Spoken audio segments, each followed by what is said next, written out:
Election అప్డేట్స్ను అందరికంటే ముందుగానే తెలుసుకోవాలంటే ఈరోజే ఆర్టీవీ లైవ్ యాప్ని మీ మొబైల్లో డౌన్లోడ్ చేసుకోండి.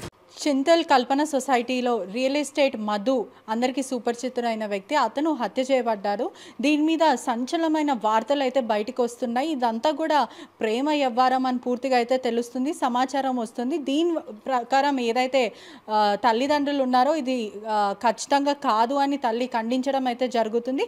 మొత్తం మీద కూడా ఎవరైతే రేణుకా ప్రసాద్, లిఖిత్, సిద్ధార్థ్, వరుణ్ వీళ్ళందరూ కూడా మధుని అతి దారుణంగా పొడిచి చంపారు. బండరాయితో మోది మరీ చంపడం అయితే జరిగింది. ఇదంతా కూడా డబ్బు కోసం జరిగింది. క్యాసినో ఆడడానికి మాత్రమే వీళ్ళు వెళ్ళారు. అతని ఒంటిపైన ఉన్న 20 లక్షల వరకు బంగారం, అదేవిధంగా క్యాష్, ఇదంతా కూడా దోచుకోవడానికి ప్రీ ప్లాన్డ్గా మర్డర్ చేయడం అయితే జరిగిందని పూర్తిగా ఒక సైడ్ వార్త అయితే వస్తుంది. మరోవైపు అయితే ఈ రేణుకా ప్రసాద్కి మరి కూతురికి రిలేషన్షిప్ అయితే ఉంది. దానివల్లనే తండ్రికి చెప్పడం అయితే జరిగింది, మధు నేను నీ కూతుర్ని పెళ్లి చేసుకుంటా అంటే వద్దు అని అతన్ని తండ్రి ఖండించడం అయితే జరిగింది. దీనివల్లనే మనసులో పెట్టుకొని మరి అతి దారుణంగా చంపారని ఇంకో వార్త వస్తుంది. అసలు నిజాలు ఏంటి అని ఎవరైతే మధు భార్యని మాట్లాడే ప్రయత్నం చేద్దాం. వాళ్ళ వర్జన్ ఏంటి, అసలు నిజాలు ఏంటని తెలుసుకునే ప్రయత్నం చేద్దాము. అమ్మ నమస్తే, మీ పేరు? లక్ష్మి అండి. చెప్పండి, అంటే ఒక వర్జన్ మీరు మీ వైపు కానీ పోలీసుల వైపు మరోవైపు అయితే అసలు ఏది కూడా తేలట్లేదు. జరిగింది కూడా కర్ణాటకలో జరిగింది. అక్కడ పోలీసులు కేసు రిజిస్టర్ చేసుకోవడం అయితే జరిగింది. ఇక్కడ పోలీసులకి ఎన్నిసార్లు మేము అడిగినప్పటికీ కూడా ఎటువంటి సమాచారం లేదు. అసలు ఎందుకు హత్య చేయబడ్డారు? ఎందుకనేది తెలియదండి. ముగ్గురు ఇక్కడ కలిసి వెళ్ళారు. వెళ్ళిన తర్వాత ఆయన బంగారం డబ్బు కాసిపడి ఇలా చేసి మళ్ళీ లేనిపోయిన నిందల్లాగా నా పిల్లల మీద ఇలా వేశారు. తండ్రి పోయిన దుఃఖంలో ఉన్నారు నా పిల్లలు. ఇది తట్టుకోలేకపోతున్నాను. అసలు వాళ్ళు ఏంటో అందరికీ తెలుసు. వాళ్ళ మీద ఎంత నింద వేయటం నాకు చాలా బాధగా ఉంది. ఆయన మీద ఎన్నో వేశారు, అయిపోని నేను పట్టించుకోలేదు. కానీ ఇంట్లో ఉండే పిల్లల మీద ఇలా వేయటం మీకు న్యాయం కాదు. నాకు చాలా బాధగా ఉంది. నేను ఈ రేపు రోజున ఈ పిల్లలు బయటికి వెళ్తే ఏంటి పరిస్థితి అనేసి నాకు ఎలా ఉండాలి పిల్లలు నేను అని చాలా భయంగా ఉంది. పోలీసులు కొంచెం మాకు సెక్యూరిటీ ఇస్తే రక్షణగా నిలవాలి. అదేవిధంగా మధు దగ్గర బంగారం ఉందంటున్నారు. సుమారుగా ఎంత బంగారం ఉంది, ఎంత క్యాష్ తీసుకెళ్లారు? తీసుకెళ్ళేటప్పుడు ఏమైనా చెప్పారా? ఎటు వెళ్తున్నాను, ఏం చేస్తున్నాను, అదేమన్నా చెప్పడం జరిగిందా? నుంచి వేరే వ్యక్తి దగ్గర నుంచి క్యాష్ వస్తుంది, వెళ్తున్నాను తీసుకురావటానికి అనేసి అన్నారు. బంగారం అయితే రోజు వేసుకుంటారు. ఒక 24 తులాల వరకు ఉంటాయి. 4 ఉంగరాలు, 2 చైళ్ళు, బ్రాస్, కడియం వేసుకుంటారు. క్యాష్ ఎంత ఇచ్చారనేది మనకు తెలియదు. 11:30 ఆ టైంలో ఫోన్ చేస్తే ఒక 1 అవర్లో వచ్చేస్తున్నానని చెప్పారు. చెప్పి రాలేదు. తెల్లవారిన తర్వాత పోలీసులు కారు యాక్సిడెంట్ అని చెప్పి మమ్మల్ని అక్కడికి రమ్మంటే మా తమ్ముడు, నేను, పిల్లలు, మా బావగారు వాళ్ళు వెళ్ళి చూసేసరికి కారు యాక్సిడెంట్ కాదు, కానీ అక్కడ ఇలా పడి ఉన్నారు. ఇది మీకు ఎవరి మీద ప్రధానంగా అనుమానం ఉందా? అదేవిధంగా ఈ రేణుకా ప్రసాద్ అనే వ్యక్తి ఎప్పుడైనా ఇంటికి రావడము, ఎప్పుడైనా మీకు పరిచయాలు అలాంటి, అసలు అతను ఎవరు అనేది ఏమైనా తెలుసా మీకు? మాకు ఎప్పుడు పరిచయం లేదండి. అక్కడ అమ్మవారు దసరాకి పెడతారని అంటారు, కానీ మేము అసలు వెళ్ళము అక్కడ. కానీ ఈ మధ్య రేణుప్రసాద్ అని ఇక్కడే సొసైటీలో ఉంటే వెళ్తున్నానని చెప్పారు తప్ప ఆయనకి మాకు ఏ సంబంధం లేదు. ఎప్పుడు ఇంటికి రావటం కూడా మాకు తెలియదండి. ఆ రోజు వెళ్ళారన్న ఈయన ఫోను తీయకపోతే ఏంటి కూడా వెళ్ళింది రేణుకా ప్రసాద్ ఫోన్ నెంబర్ కనుక్కుని చేసాం. స్విచ్ ఆఫ్ అని వచ్చింది, అంతేనండి. మీకు తెలుసా ఎవరెవరితో పాటు వెళ్తున్నాడు అనేది చెప్పారా? రేణుకా ప్రసాద్ ఇంకొక 2 వెళ్తున్నాం, ముగ్గురును నేను కలిపి వెళ్తున్నామని నాకు చెప్పారు. అదేవిధంగా మరోవైపు ఇంకొక సమాచారం వస్తుంది ఏంటంటే రేణుకా ప్రసాద్ మరియు మీ అమ్మాయికి కూడా రిలేషన్షిప్, లవ్ ఉంది. దాని కాదు అన్నందుకు వల్లనే ఇదంతా జరిగింది. అది కేవలం మనసులో పెట్టుకొని మీ భర్తని చంపారని కూడా ఒక వార్త బయటకు వస్తుంది. అది ఎంతవరకు నిజం? అదే చాలా బాధాకరంగా ఉందండి. ఆ వార్తే నాకు చాలా బాధ అనిపిస్తుంది. అలాంటిది ఏమీ లేదండి. మా పిల్లకి కోరి సంబంధం కుదుర్చుకున్నాము, ఇంకా పెళ్లి చేద్దారని అనుకుంటున్నాను తప్ప నా పిల్లలు ఎలాంటి వాళ్ళో ఇక్కడ అందరికీ తెలుసు, మీరు కనుక్కోవచ్చు. కానీ ఏ రోజు అలాంటిది లేదు. అది ఉంటే పోనీ మేము మాట్లాడుకోకుండా ఉంటామా? అడుగుతారు, అంతేగాని ఇలా దారుణంగా చంపుతారు. డబ్బు బంగారం కోసం ఇలా చేసి మళ్ళీ అదేమన్నా కేసు ఇలా మేము బాధపడుతుంటే డైవర్ట్ చేయడానికి నా పిల్లల మీద నింద వేస్తున్నారు. ఇంకేం చెప్ప ఈ మొత్తం మీద ఇదంతా కూడా డబ్బు బంగారం కోసమే ఈ హత్య జరిగింది అని మీరు అనుకుంటున్నారా? అదే అనుకుంటున్నానండి. బంగారం అంతా తీసుకుని వెళ్ళిపోయారు, మనిషిని అక్కడ పడేసి. డబ్బు ఏమీ లేవు. అంటే ఒంటి మీద ఉన్న బంగారము, ఫోన్ అన్నీ ఏమీ లేవండి. ఫోన్లు మట్టుకు పోలీసుల దగ్గర ఉన్నాయి. ప్రస్తుతం పోలీసులు ఏం చెప్తున్నారు? కర్ణాటక పోలీసులు అంటే విచారణ చేస్తున్నామని చెప్తున్నారా? నిందితులను పట్టుకున్నారా లేకపోతే ఏంటి అనేది ఏమైనా చెప్పారా? ఏమీ సమాచారం లేదండి. నేను మామూలుగా ఎంక్వైరీ చేస్తున్నామని చెప్పారు. ప్రస్తుతం మీరు చూసే ప్రజలకే కానీ లేకపోతే దీని గురించి ఏం చెప్తారు? అంటే మీకు ఏదైతే జరిగిందో అన్యాయం, అతి దారుణంగా మీ భర్తని చంపారు. ఇప్పుడు అదే విధంగా మీకు రక్షణ కూడా కల్పించాలని మీరు కోరుకుంటున్నారు. ప్రస్తుతం మీరు చూస్తున్న వాళ్ళకి ఏం చెప్తారు? ఏం చెప్పాలి, నా భర్త మీద నిందలు వేశారు, అదే తట్టుకుని ఉంటుంటే మళ్ళీ పిల్లల మీద ఇలా నిందలు వేయటం న్యాయం కాదు. రేపొద్దున సమాజంలో తిరగవలసిన ఆడపిల్లలు వాళ్ళు, అలాంటి వాళ్ళు కూడా కాదు. వాళ్ళు చదువుకుంటున్నారు, జాబ్ చేస్తున్నారు. వాళ్ళని అల్లరి పెట్టకండి దయచేసి. నా భర్త పోయిన బాధలో నేనున్నాను, నా బిడ్డలు ఉన్నారు, తండ్రిని తీసుకురాలేరు. కానీ ఇకనైనా నాకు సెక్యూరిటీ పిల్లలకి కావాలి, అంతే. ఒకసారి కుటుంబ సభ్యులతో కూడా మాట్లాడే ప్రయత్నం చేద్దాం. ఎవరైతే మధుకి దగ్గర ఆప్తులు అదేవిధంగా బ్రదర్స్ కూడా ఇక్కడనే ఉన్నారు, ఒకసారి మాట్లాడే ప్రయత్నం కూడా చేద్దాము. చెప్పండి, ఒక వార్త అయితే బయటకు వస్తుంది, దాని గురించి మీరేమంటారు? అంటే ఇదివరకు ఎప్పుడు ఈ పరిచయాలు ఉన్న వ్యక్తులు, కొత్తగా పరిచయం అయిన వ్యక్తులు ఎవరు నాకు తెలియదండి.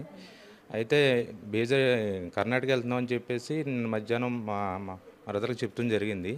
వెంటనే వచ్చేస్తాం, సాయంత్రం ఇక్కడ ఫంక్షన్ కూడా ఉంది, పెద్దలు కూడా వచ్చేస్తారని చెప్పేసి వెళ్ళారు. అయితే అక్కడికి వెళ్ళింది వీడియో కూడా వచ్చింది.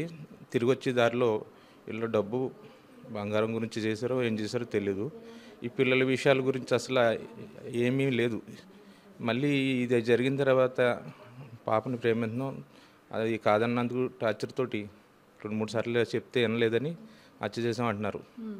అది కరెక్ట్ కాదు. పిల్లలకి ఫ్యామిలీకి అట్లా ఎటువంటి సంబంధం లేదు, అతనితో లింక్ లేదు నాకు తెలిసి. అయితే ఈ పరిచయాలు కూడా ముందర నిన్న వచ్చిన వీడియోలో చాలా సంవత్సరాల నుంచి ఇవి పరిచయం అంటున్నారు.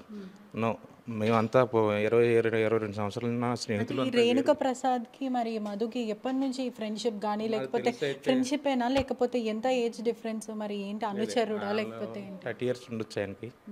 మా తమ్ముడికి 48 ఇప్పుడు. ఈ మధ్యనే ఈ కానీల్లో అమ్మవారి విగ్రహం పెట్టిన కాడి నుంచి పరిచయం. కొంచెం అది తీసుకెళ్ళి సన్మానం చేసి ఏదో పరిచయం చేసుకున్నాడు. అది ఎందుకు చేసుకున్నాడు అనేది మాకు తెలియదు. ఇది వరకు కూడా ఇప్పుడు వీళ్ళతో కూడా ఎక్కడికి దూరం వెళ్ళింది లేదు. వేరే ఫ్రెండ్స్ ఇంటికి రావడం లేకపోతే మాట్లాడుకోవడం అయితే ఇంటికి వచ్చి ఎప్పుడూ లేదు. అసలు అతనితో స్నేహం అనేది కూడా నాకు కూడా తెలియదు సరిగ్గా. నిన్న ఇలా వెళ్ళిన తర్వాతే తెలిసింది అభ్యాసం అలాగ.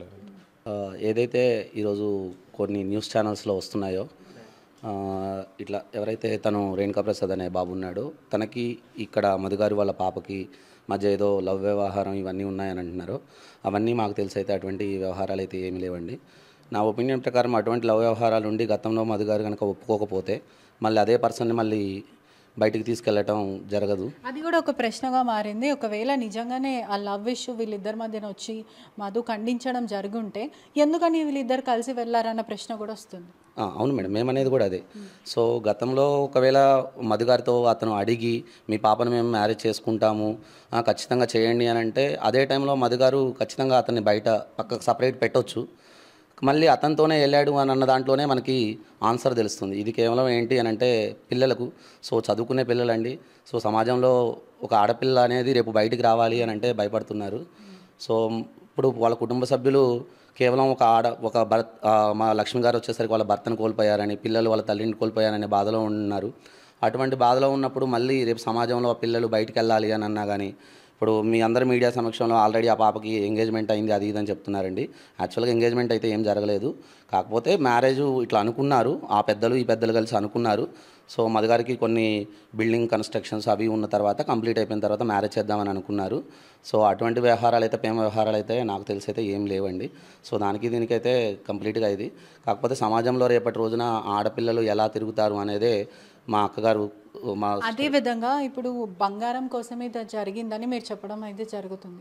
బంగారం కోసం నిజంగా జరుగుంటే మరి బండరాయితో అన్నిసార్లు మోదీ కత్తితో అతి దారుణంగా అన్నిసార్లు పోట్లు పొడిచి చంపడానికి అంత కసి ఎందుకు? అంటే పర్సనల్ గ్రడ్జ్ అనేది ఎందుకు ఏర్పడింది?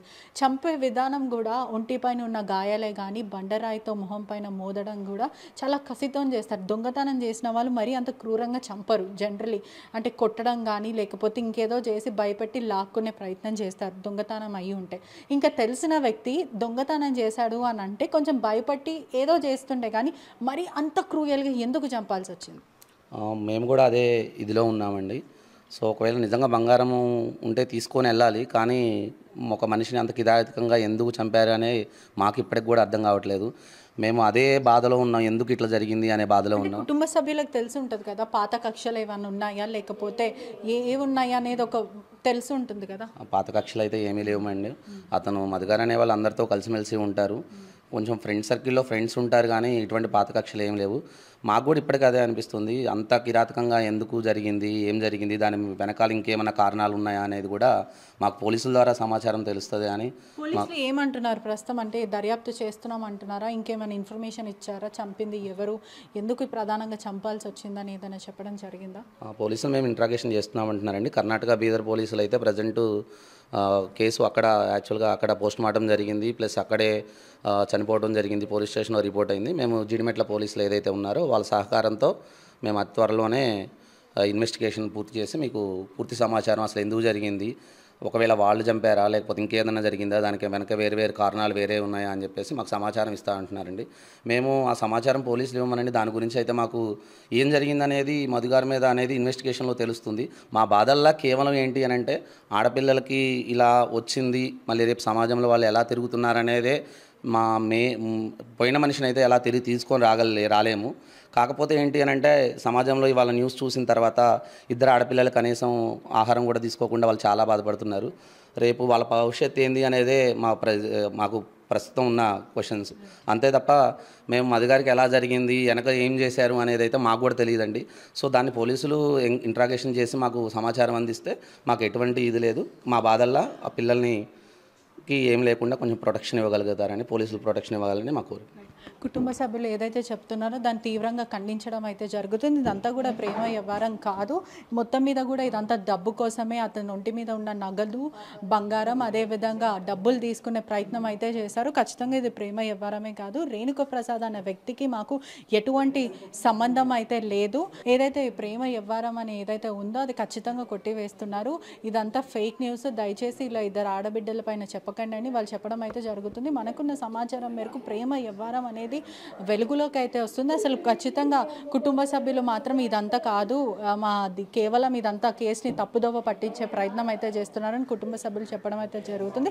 మొత్తం మీద కూడా కర్ణాటక పోలీస్, బీహార్ పోలీసులు ఇది టేకప్ చేయడం అయితే జరిగింది. ఖచ్చితంగా పోలీసులు నిర్ధారించాలి అసలు దొంగ ఎవరు, దొర ఎవరు, అదేవిధంగా ఎందుకు జరిగింది, ఏదైనా పాత కక్షల బట్టి జరిగిందా లేకపోతే ప్రధానంగా ఏదైనా గ్రడ్జ్ పెట్టుకొని ప్రధాన రీజన్స్ ఏమైనా ఉన్నాయా, ఇది మొత్తం మీద కూడా పోలీసులు ఇన్వెస్టిగేషన్ చేసి తేల్చడం కూడా జరుగుతుంది.